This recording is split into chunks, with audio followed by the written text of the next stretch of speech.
The snow fell softly against the tall windows of the law firm, creating a gentle blanket of white across downtown Seattle.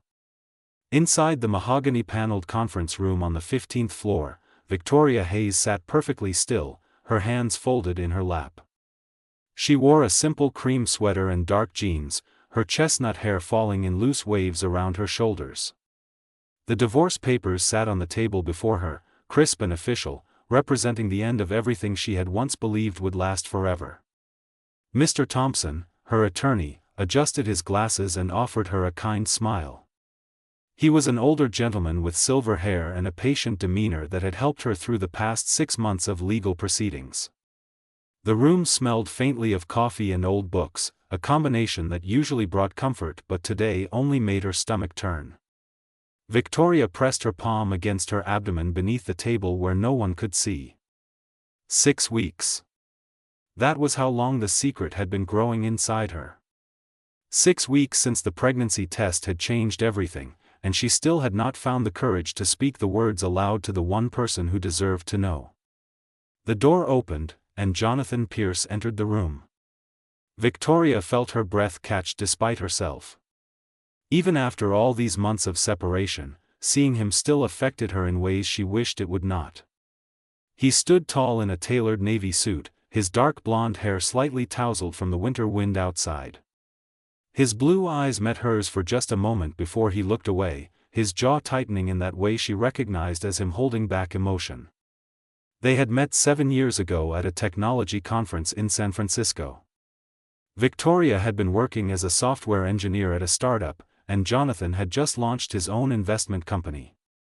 She remembered how he had approached her during the networking session, not with the typical business pitch, but with a genuine question about her work. They had talked for 3 hours straight, losing track of time completely. The courtship that followed felt like something from a fairy tale. Jonathan had not yet become the billionaire he was today, but he was ambitious and driven.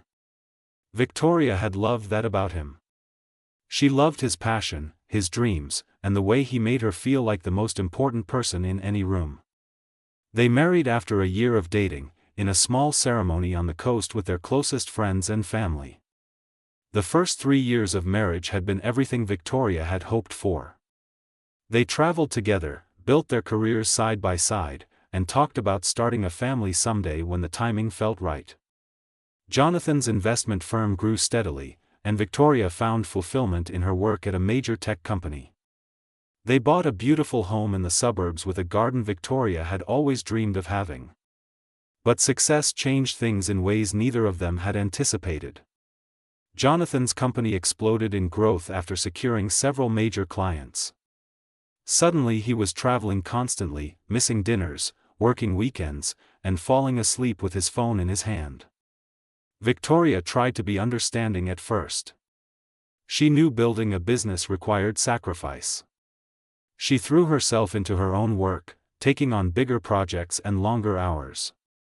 The distance between them grew slowly, like water eroding stone. They stopped having meaningful conversations. Their home became a place where they slept in shifts rather than a sanctuary they shared. Victoria would wake up alone, go to work, come home to an empty house, and fall asleep before Jonathan returned from whatever meeting or dinner kept him away. The loneliness became a constant companion. She tried everything to bridge the gap.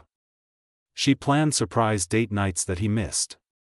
She suggested couples therapy that he said he was too busy for. She asked him to take a vacation with her, just the two of them, but there was always another deal closing or another crisis that needed his attention. The man she had married seemed to disappear behind walls of success and responsibility, and she could not find her way back to him. 8 months ago, on their 5th wedding anniversary, Victoria had prepared a special dinner at home. She bought his favorite wine, cooked his favorite meal, and wore the dress he had always loved. She waited for 3 hours. Jonathan finally came home past midnight, exhausted and apologetic, with takeout food he had forgotten she would not need. That night, as he fell asleep almost immediately, Victoria lay awake and realized she could not do this anymore. She was married to someone who was never there. The separation had been her idea, though the decision broke her heart. Jonathan had seemed almost relieved, which hurt more than she wanted to admit. He threw himself even deeper into his work, and she moved into a small apartment downtown. They barely spoke except through their attorneys. The divorce had been civil, almost businesslike, which somehow felt worse than if they had fought. And then, 3 weeks ago, Victoria discovered she was pregnant. The timing was impossibly cruel. They had been intimate one last time, about 10 weeks ago, during a brief moment when they tried to talk things through. It had felt like goodbye even then, a final attempt to connect before accepting the end. Now that moment had created a life, a tiny heartbeat that tied them together in a way the marriage certificate never could. Victoria had spent countless sleepless nights trying to decide what to do. Part of her wanted to tell Jonathan immediately. He deserved to know he was going to be a father. But another part of her, the part that had watched their marriage crumble, feared his reaction. Would he think she was trying to trap him? Would he resent the baby? Would he offer to stay together out of obligation rather than love? Mr. Thompson cleared his throat gently, bringing Victoria back to the present moment. Jonathan sat across from her now, his own attorney having quietly left the room to give them privacy. The silence stretched between them, heavy with unspoken words and memories of better days, the final signatures. Jonathan picked up the pen with steady fingers, though Victoria noticed the slight tension in his shoulders. He had always been good at hiding his emotions, at maintaining that composed exterior even when everything inside was falling apart. She watched as he signed his name 3 times across the documents, each stroke of the pen feeling like another door closing between them. Mr. Thompson returned with a manila folder and collected all the papers with practiced efficiency. He smiled sympathetically at both of them. "I will file these documents after the holidays. The divorce will be finalized within 30 days. You are both free to leave whenever you are ready." Free. The word echoed in Victoria's mind as she stood up, gathering her coat and purse. Free from what exactly? From the loneliness that had defined the past 2 years? From the hope that things might somehow get better? She felt anything but free. The secret growing inside her felt like an anchor, weighing her down with responsibility and fear. Jonathan stood as well, buttoning his coat. For a moment, their eyes met across the table. Victoria saw something there, a flash of pain or regret, but it disappeared so quickly she might have imagined it. "Goodbye, Victoria," he said softly, his voice lacking the warmth she remembered from years ago. "Goodbye, Jonathan," she managed to reply, her throat tight with unshed tears. Into the cold. The elevator ride down felt eternal. They stood on opposite sides of the small space, both staring at the numbers as they descended. Victoria felt a wave of nausea wash over her, stronger than the morning sickness she had been experiencing. The stress of the day, the finality of what they had just done, and the secret she carried all combined into a physical weight pressing down on her chest. She gripped the railing inside the elevator, focusing on breathing slowly. Jonathan glanced at her but said nothing. What was there to say now? They had signed away their marriage, agreed to sell their home, and divided up the pieces of their life together like items on a business inventory. Clean and simple, just as his lawyer had described it. The lobby was decorated for Christmas. A massive tree stood in the corner, covered in gold and silver ornaments that caught the light from the chandelier above. Christmas music played softly through hidden speakers, something cheerful and bright that felt completely wrong for how Victoria felt inside. A few people passed by, laughing and talking about holiday plans, oblivious to the small tragedy playing out in their midst. Victoria walked toward the main doors, her legs feeling unsteady. The nausea intensified, and she felt sweat beading on her forehead despite the cool air in the lobby. She needed to get outside, to breathe fresh air, to put distance between herself and this building where her marriage had officially ended. The collapse. The parking lot was covered in a thin layer of fresh snow. Victoria's car was parked 3 rows away, and she began walking toward it, her heels clicking against the pavement. Behind her, she heard Jonathan's footsteps heading in a different direction toward his own vehicle. This was it. They would drive away in separate cars, return to separate homes, and begin separate lives. The world tilted suddenly. Victoria felt her knees buckle as dizziness overwhelmed her. She tried to catch herself, reaching out for something to hold on to, but there was nothing. The pavement rushed up to meet her, and she felt the impact as her body hit the cold ground. Pain shot through her hip and shoulder, but worse than the physical pain was the terror that gripped her heart. The baby. Was the baby okay? She heard someone shouting her name. Strong hands grabbed her shoulders, turning her over carefully. Jonathan's face appeared above her, his eyes wide with panic and fear. Victoria. Can you hear me? What happened? I'm okay, she tried to say, but her voice came out weak and shaky. The world spun around her, and she closed her eyes against the sensation. Do not move. I am calling an ambulance. Jonathan's voice was firm now, taking charge in the way he always did during a crisis. She felt him removing his coat and placing it over her like a blanket. His hand found hers and squeezed gently. Stay with me, Victoria. Help is coming. Hospital lights. The emergency room was bright and busy. Victoria lay on a bed in a curtained area, machines beeping softly around her. A nurse had taken her vital signs and asked her a series of questions. Jonathan had stayed by her side through all of it, refusing to leave even when the staff suggested he wait in the lobby. She was too weak and scared to tell him to go. A doctor arrived, a young woman with kind eyes and a calm demeanor. She introduced herself as Dr. Williams and began examining Victoria. Can you tell me what happened before you fainted? She asked. Victoria hesitated, her eyes flickering to Jonathan. He stood at the side of the bed, his arms crossed, his expression tight with worry. I just felt dizzy and sick, she said carefully. It has been a stressful day. Dr. Williams nodded and continued her examination. She pressed gently on Victoria's abdomen, asked about pain, and checked her reflexes. Then she paused, looking at the chart the nurse had prepared. Mrs. Pierce, when was your last menstrual period? The question hung in the air like a bomb about to explode.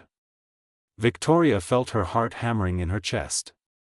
She could feel Jonathan's eyes on her, confused by the question. About 10 weeks ago, she whispered. Understanding dawned on the doctor's face. I see. And have you taken a pregnancy test recently? The truth revealed. Silence filled the small curtained area. Victoria could not bring herself to look at Jonathan. She kept her eyes fixed on the white ceiling tiles above her, counting them to avoid the moment she knew was coming. Yes, she finally admitted. I am pregnant. She heard Jonathan's sharp intake of breath. Felt him take a step back from the bed. The doctor, sensing the tension, spoke gently. I would like to do an ultrasound to make sure everything is okay with the baby after your fall. Given that you fainted, I want to check that both you and the baby are healthy. Is that all right? Victoria nodded, tears finally spilling down her cheeks. This was not how Jonathan was supposed to find out. Not in a hospital emergency room on Christmas Eve, minutes after they had signed their divorce papers. Not like this. Dr. Williams left to arrange for the ultrasound, and suddenly Victoria and Jonathan were alone. The silence between them felt suffocating. Victoria finally turned her head to look at him. He stood frozen, his face pale, his hands clenched at his sides. You are pregnant, he said, his voice flat and hollow. It was not a question but a statement, as if he was trying to make sense of impossible words. Yes, Victoria whispered. How long have you known? 3 weeks. Jonathan ran his hand through his hair, a gesture she recognized from countless moments when he was overwhelmed or stressed. 3 weeks. We just signed divorce papers, Victoria. We just ended our marriage, and you are carrying my child? I know, she said, fresh tears streaming down her face.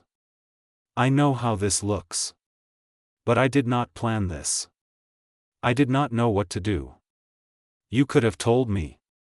His voice rose for the first time, emotion finally breaking through his controlled exterior. You could have said something before we signed those papers. Before we decided to throw everything away.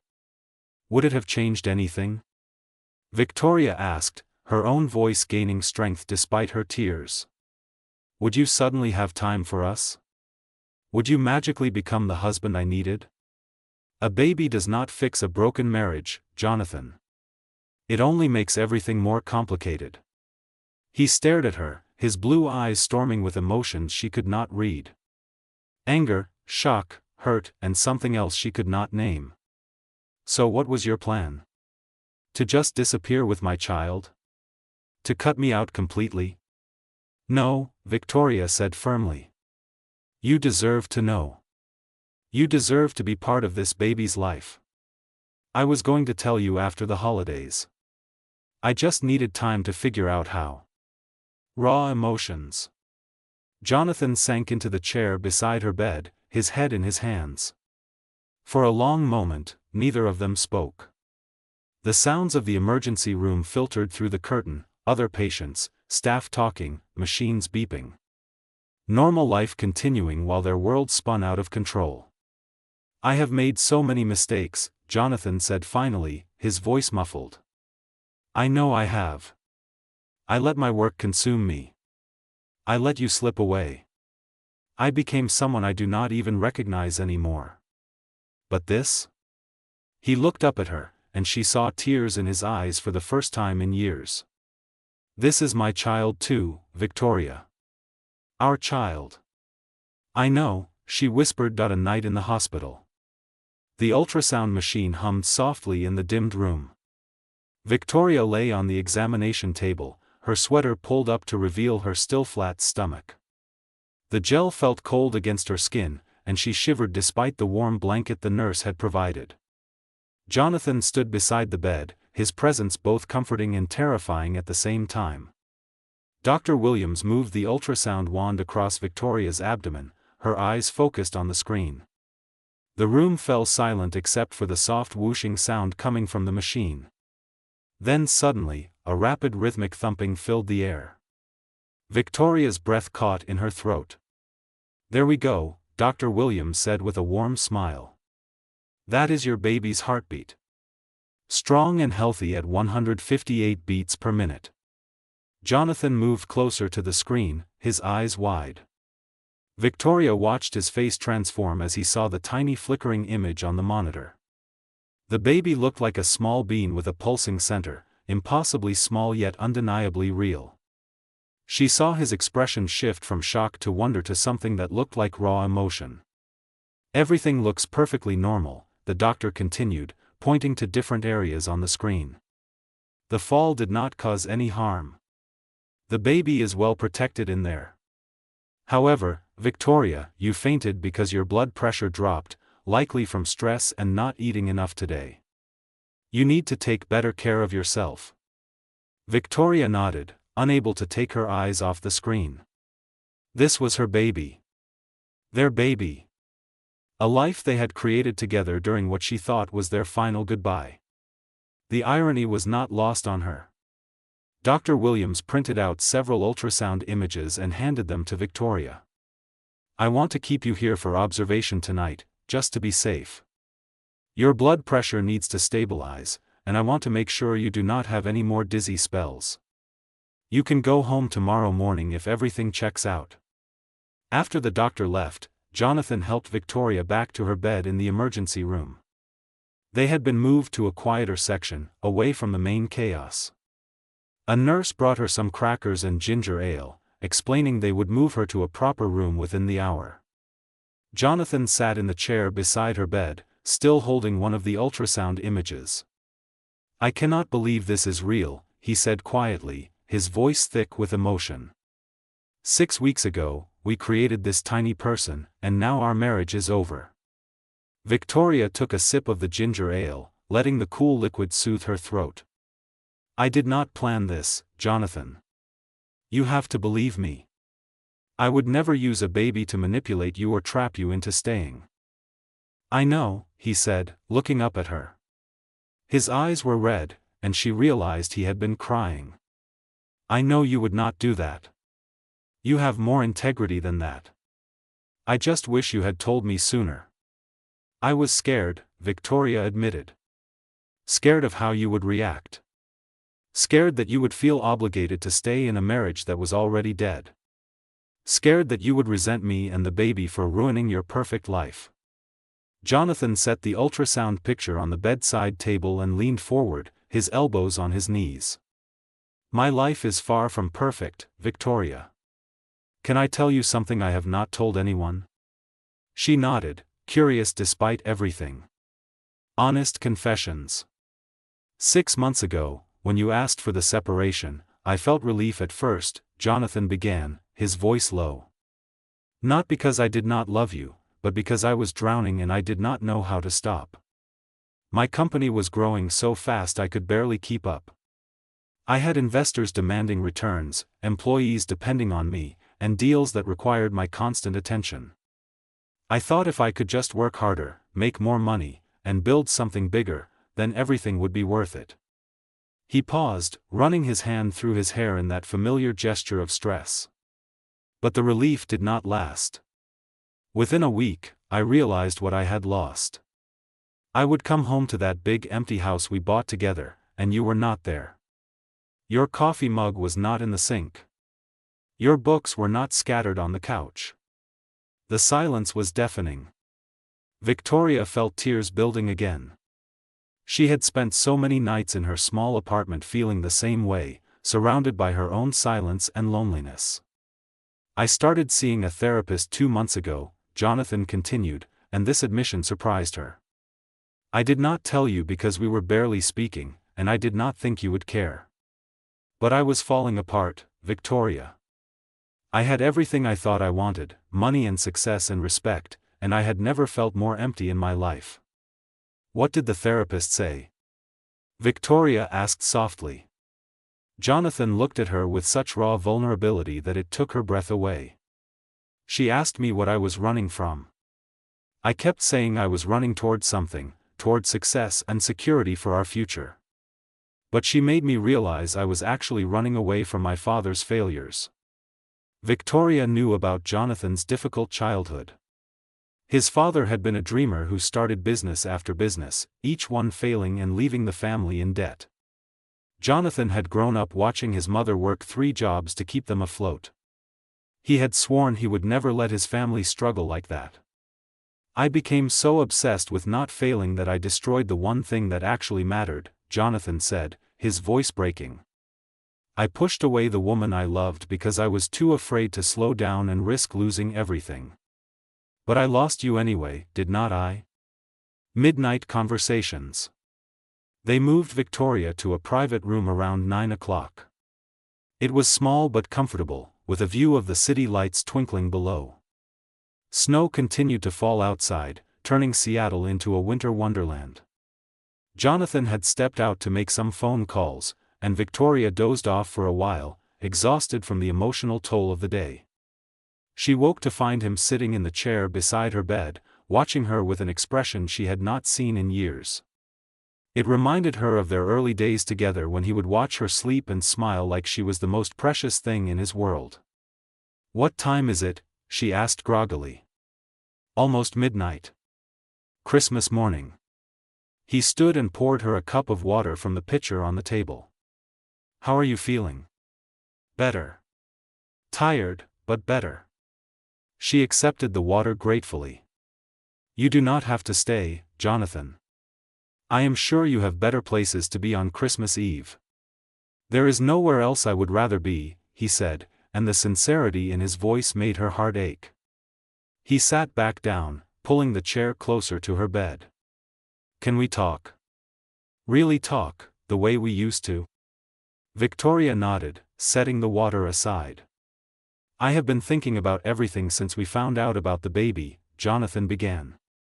"And I realized something. I spent 5 years building a fortune, but I never asked you what you actually wanted. Did you want the big house? The expensive cars? All the things I thought I was providing for our future? Victoria thought about it carefully. At first, yes. I was proud of what you were building. But somewhere along the way, it stopped being about us and became about the achievement itself. I would have been happy in a smaller house if it meant having you home for dinner. I would have traded the vacation house for one real vacation together. I know, Jonathan said quietly. My therapist asked me to list the moments that made me happiest in our marriage. Not one of them involved money or success. They were all simple things.